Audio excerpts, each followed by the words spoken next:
Creatures of the night, it's your girl Tati. Let's talk about All In. I normally prefer to skip the pre-shows, but we did have an extra match added onto the pre-show. We did have a 16-man tag team match.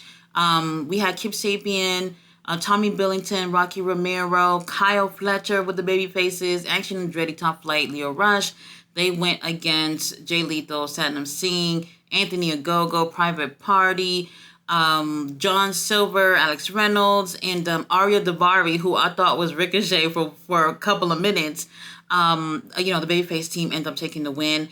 And honestly, I thought they said that Private Party was going to be the MCs or the DJs of the show, and I only saw them one time this entire thing, but whatever. After this, Willow Nightingale and Ishii team up with Stoltz and Chris Statlander. And when I said I wanted pay-per-view fashion, Stoltz gave it to us.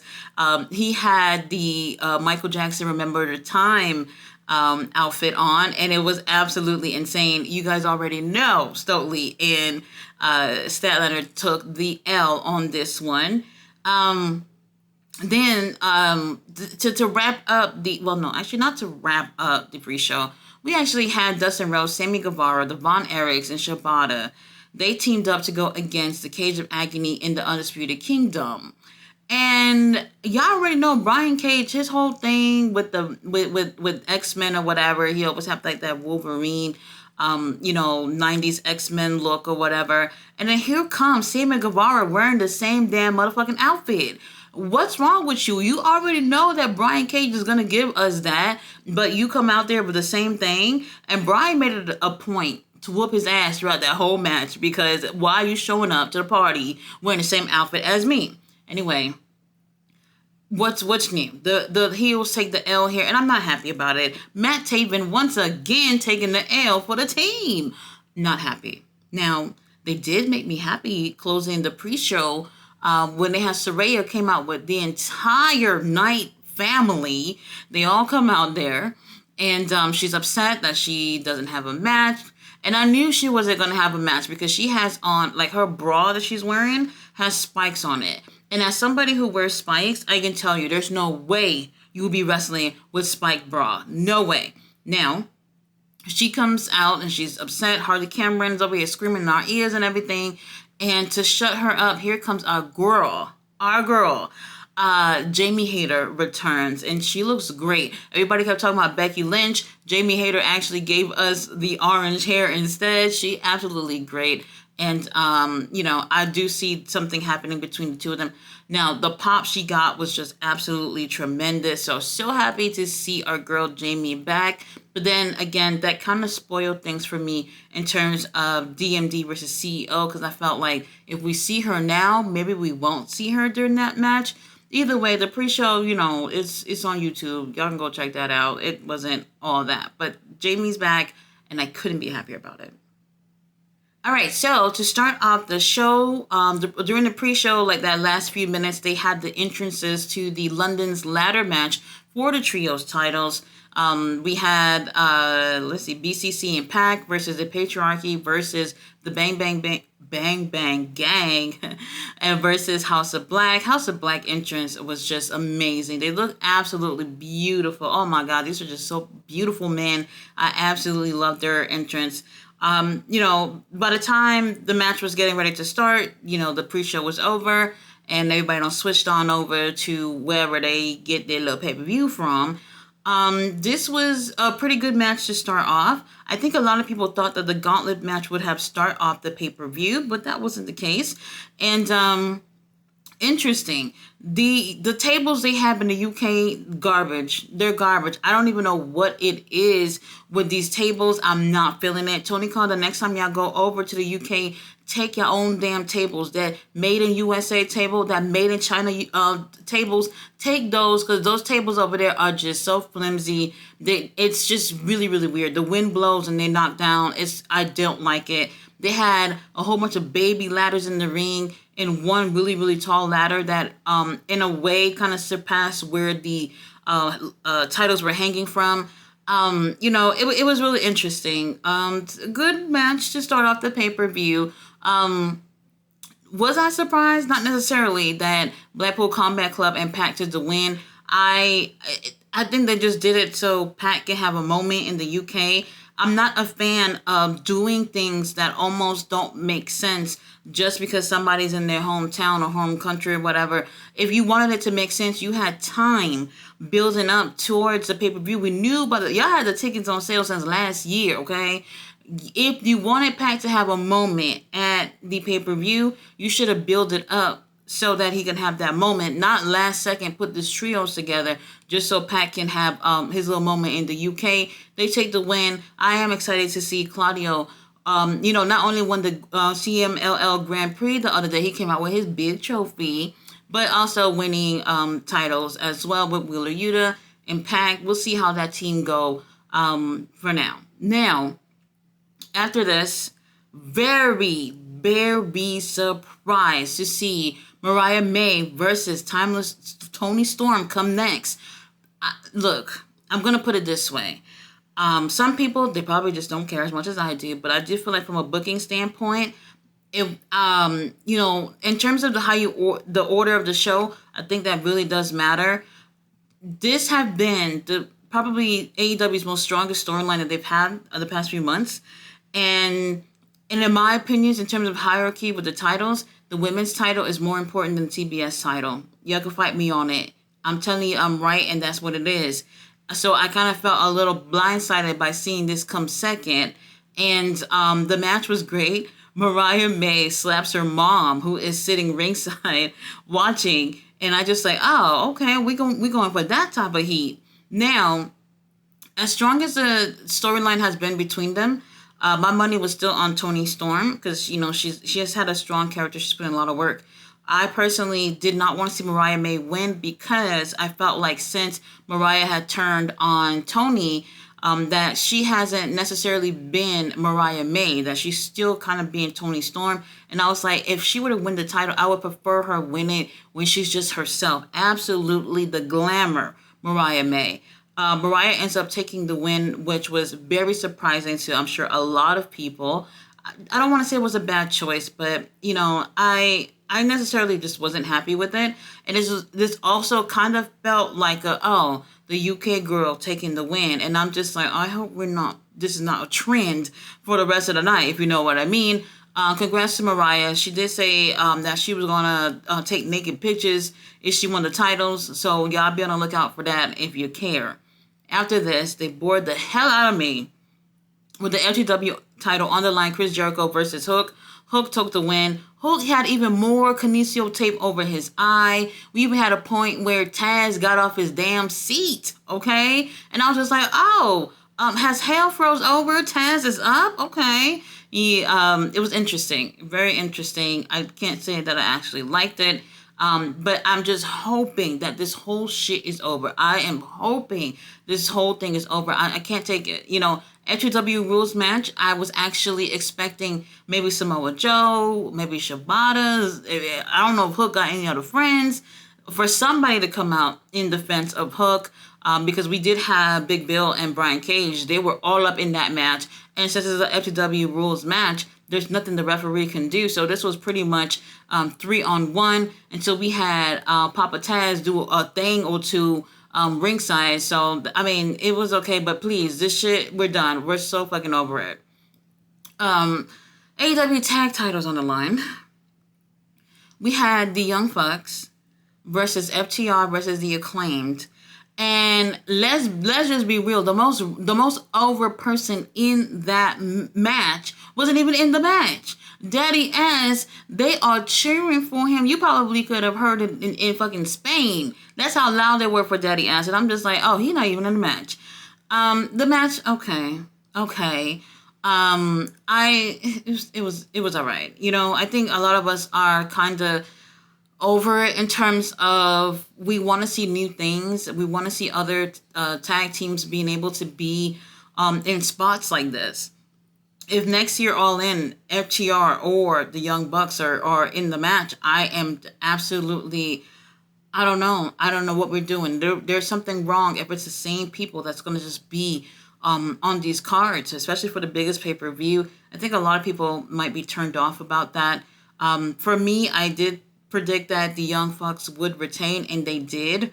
I just didn't want to see the Acclaim with the titles, and I didn't want to see FTR with the titles, and I'd rather them had retain. And I don't know. Hopefully, they can put a young, deserving team over for whoever it is that ends up taking it next. The match was This was a little bit skippable. Now, we need to talk about this gauntlet match, because I think the only thing that made me the most happiest out of this whole card, which I wasn't expecting. I really wasn't expecting to feel this happy about anything on this card, but the gauntlet match absolutely got me. Oh my God, I loved it. Okay, so the gauntlet match, I think, was, I don't want to say it was the best. It's not necessarily that it was the best match. Nothing made me happier than anything else that happened throughout the show. Whoever wins this Casino Gauntlet match, they get to go against whoever is the world champion by the end of the night.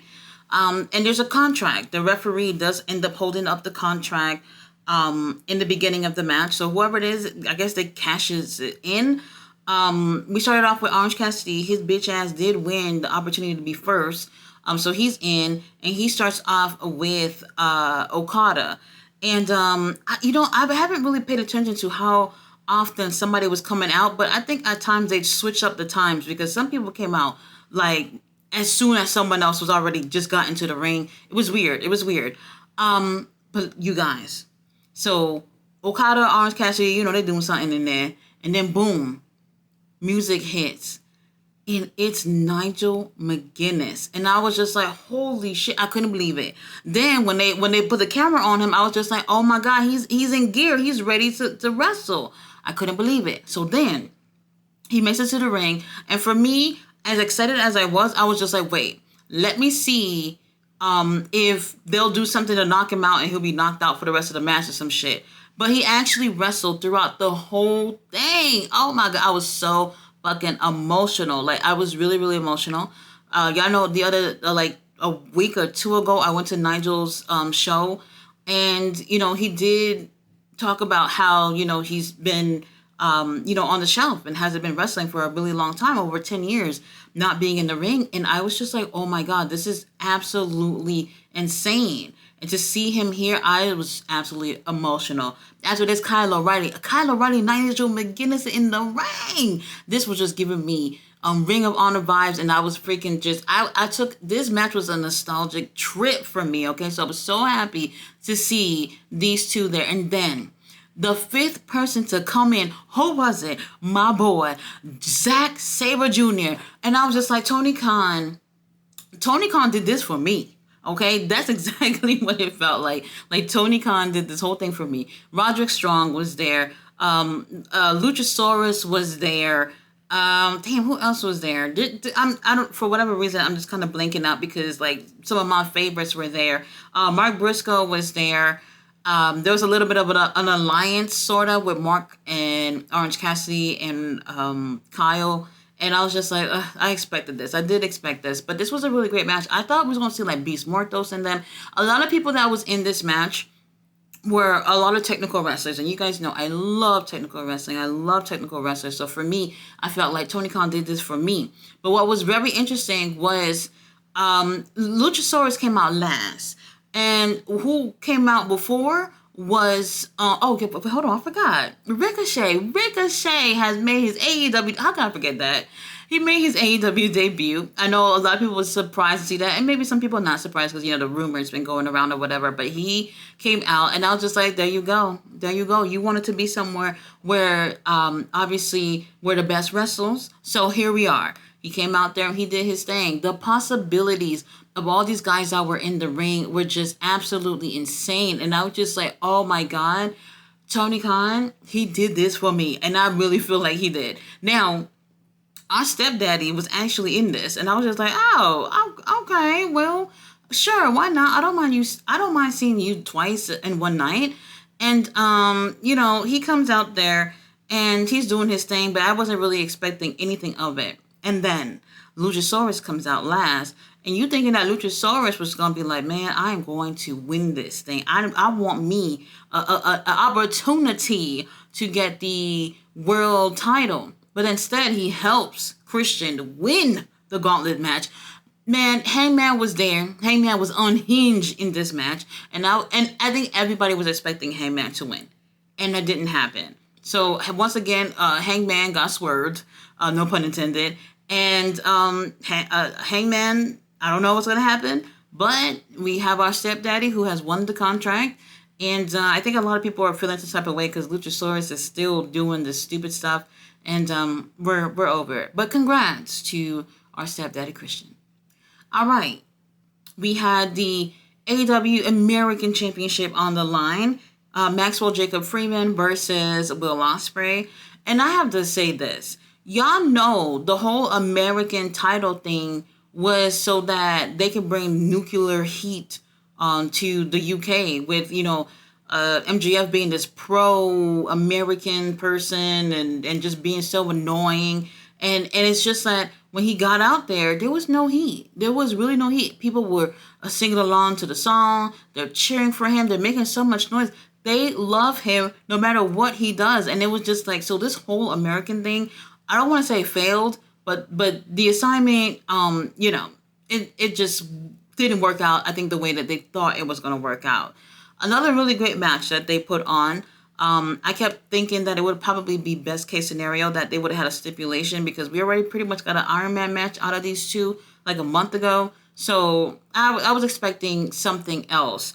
But man, Ospreay comes out with a whole trailer of the new Assassin's Creed video game and all this stuff. He had people that was like breakdancing and flipping and stuff. To be honest with you, you could have just called Top Flight for them to do that for you because those people did not impress me. But either way, he still looked great. So I'm not going to hate on the gear. He looked great. Really great match. We even had the cameraman take a hidden blade and I was just like, whoa. Holy smokes. I'm pretty sure that camera guy was one of the wrestlers that could take a bump. But whoever that was didn't even have matching socks and his underwear was showing and shit. It's just wild. But then we had a part where somebody was coming to get involved. And y'all know how it is. When somebody pop out there with a black hoodie, it's not going to be good. And it actually turned out to be Daniel Garcia, the one that y'all said was all going to WWE and everything. Well, Tony Khan, whatever it was that he wrote on the check cleared, and Daniel Garcia is still with us. That does, I don't want to say changes thing in the match. Definitely, Max got his eyes out on Daniel Garcia for even stepping foot out there. But, Will Ospreay, he ends up taking the title. So, referee was trying to give him the title. Well, wait, he won with a Tiger Driver 91. How dare you? How dare you hit our scumbag with a Tiger Driver 91? Now, when the referee went to give him the title, Will Ospreay refused to take the title. He wants the international title. So, well, I guess that's what we're going to get. We have our international champion, Will Ospreay, again. Now, I did forget to mention that Christopher Daniels ran up out there to give him the international title. And I was just like, look at you. You had no faith in our scumbag. You probably had that title waiting so that you can come and run out there and give it to Will Ospreay. But you know what? Things are definitely going to start brewing with Daniel Garcia and MJF, so that's good. But then, although that's the case, Pac did win an opportunity to go for the international title, despite him winning the trios title earlier that day. Now, DMD versus CEO. Britt Baker wearing the same thing she wore on Collision. And I'm just like, this is the biggest pay-per-view. Y'all don't got no fashions. But CEO and Camille does give us some pay-per-view fashions. And then she comes out in a carriage. And she's like the queen. And there's corgis in the carriage. And I was just like, oh my God, it's just so cute. I want one of those dogs. So cute. Loved it. The match, I thought it was good. I did enjoy it. There was times that I was nervous for CEO, but I knew there's just no way she was going to lose the title. She was definitely going to retain. And it was so funny because when DMD hit the Panama Sunrise, I was just like, you know what? I guess her and Adam Cole didn't break up because why else would she be using that, right? Not bad of a match. Camille did try to get involved. And we had, surprise, surprise, DMD giving us Eddie Guerrero moment with pretending that Camille hit her with the New Japan Women's title, and the referee told her to get up out of here, so Camille had to go. And that didn't help DMD. Our girl Mercedes ended up taking the win with a Monet maker, and she retained. I am not sure what's going to happen from here, but please, Mercedes, we need more. We need more. Up next, we had the TNT title on the line, Jackson Perry versus Darby Allin. And I'm just going to be real. It kind of felt like I blinked and the match was over. This was a lot quicker than I think a lot of people anticipated. It felt like it was maybe 10 minutes. It really didn't feel like that. Darby Allin came out with thumbtacks glued all over his face. And I was just like, look, this is wild. This is crazy. He comes out there, Jackson Perry. It felt really, really quick. It really did. They had a really real coffin out there. This was no joke. Like, this was a nice coffin that they had ringside. And, we had glass. We had a couple of weapons or whatever. I mean, it wasn't as crazy as I was hoping that they would have gone. Because it just felt like it was cut really, really short. Because obviously the main event was after this. And, long story short, Jackson Perry puts Darby into a body bag, almost zips it up all the way, ends up, putting him into the coffin. And it just felt like, I don't know, something was missing out of it, and it ended up really, really quickly.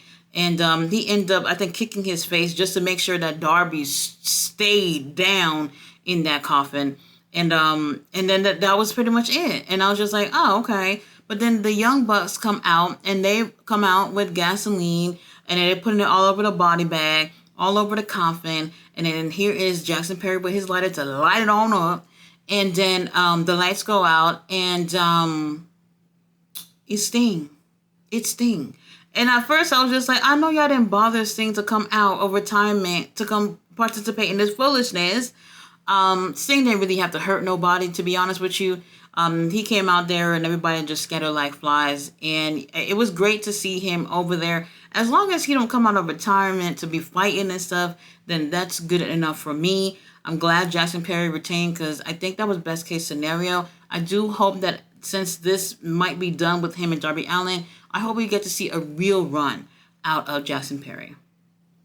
All right. Main event, we had the AEW World Championship on the line. We have Bryan Danielson versus our boy Swerve. This was a really great match. I was up until that point. So look, this is what I thought. I was like, wait a minute.